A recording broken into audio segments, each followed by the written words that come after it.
वन्दे मातरम् वन्दे मातरम् सुजलां।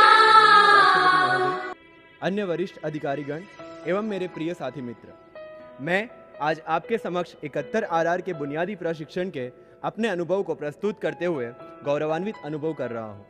महोदय, 42 हफ्तों का बुनियादी प्रशिक्षण हमें जन सामान्य से वर्दीधारी जन सेवक के रूप में परिवर्तित करने का बहुआयामी प्रकल्प था।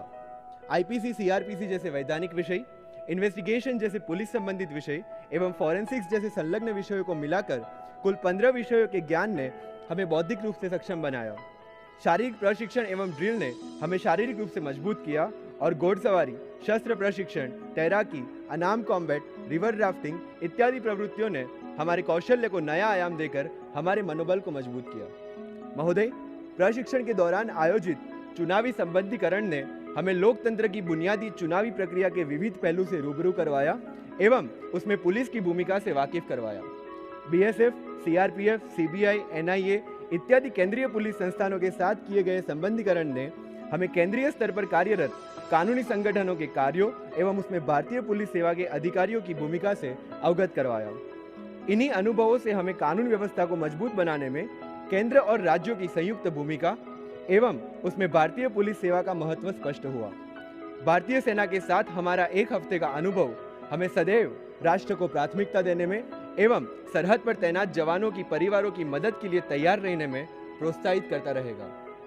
महोदय, यहाँ कश्मीर से लेकर तमिलनाडु और गुजरात से लेकर त्रिपुरा संवर्ग के अफसर मौजूद हैं, पर इस प्रशिक्षण और वर्दी ने हम सबको अखिल भारतीय दृष्टिकोण से सुसज्जित किया है।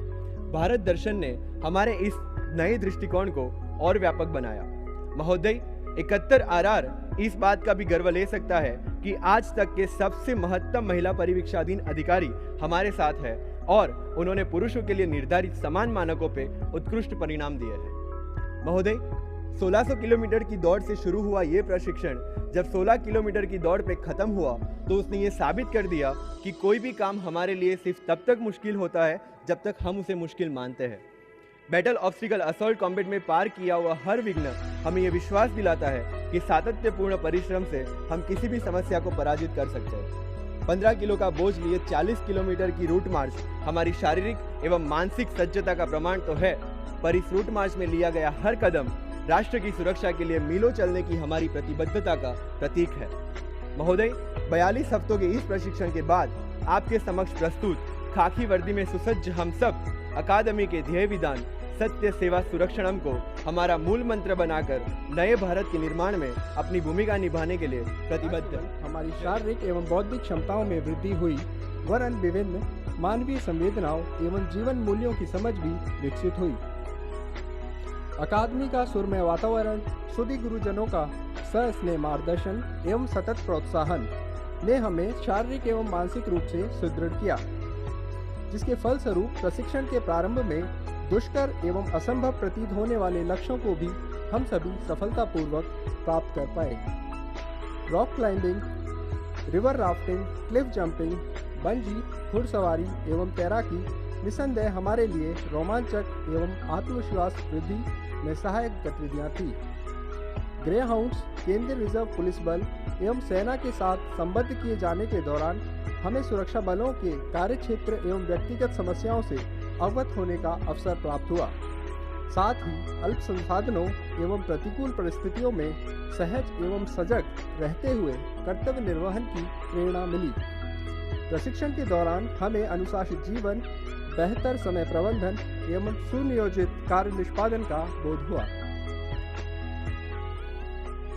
अकादमी में आयोजित विभिन्न सांस्कृतिक कार्यक्रम एवं भारत दर्शन भ्रमण ने हमें देश की सांस्कृतिक विविधता एवं ऐतिहासिक धरोहर से जीवंत परिचय कराया। विभिन्न सांस्कृतिक, भाषक, धार्मिक एवं सामाजिक पृष्ठभूमि के दृष्टिगत। Very good evening to the Honorable President, Union Home Secretary Sir, senior IPS officers, faculty members, esteemed guests and my fellow IPS probationers. I feel extremely privileged to address you on this august occasion, graced by the first citizen of the largest democracy of the world, and share my training experience at Sardar Vallabhbhai Patel National Police Academy, on behalf of my batchmates. The training was truly transformational for every one of us. We had walked into the academy in December as civilians from different walks of life. While we were all fascinated by men in uniform, we were timid and inexperienced, and also nervous of whether we were suited to be members of the IPS, given the challenging and grave nature of the job. And yet, here we stand before you, proud members of a uniformed service, united in our eagerness to lead the country towards a safer and developed future. This transformation came with an 11-month-long, rigorous and intense training course. It included a tough and challenging outdoor as well as an indoor component. In our indoor classes, we mastered myriad police subjects, including criminal laws, investigation, criminology, forensic sciences, etc. The long working hours and the need to stay alert and learn at every waking minute has shaped us into policemen and women aware of our responsibilities and ready to serve under pressure and in crisis. The physical components of the training were also challenging and often even grueling. It included firing, PT, drill, horse riding, rock climbing with the ITBP, cross-country runs, and route marches of up to 40 kilometers with battle load of 15 kgs. It pushed each and every one of us beyond our limits.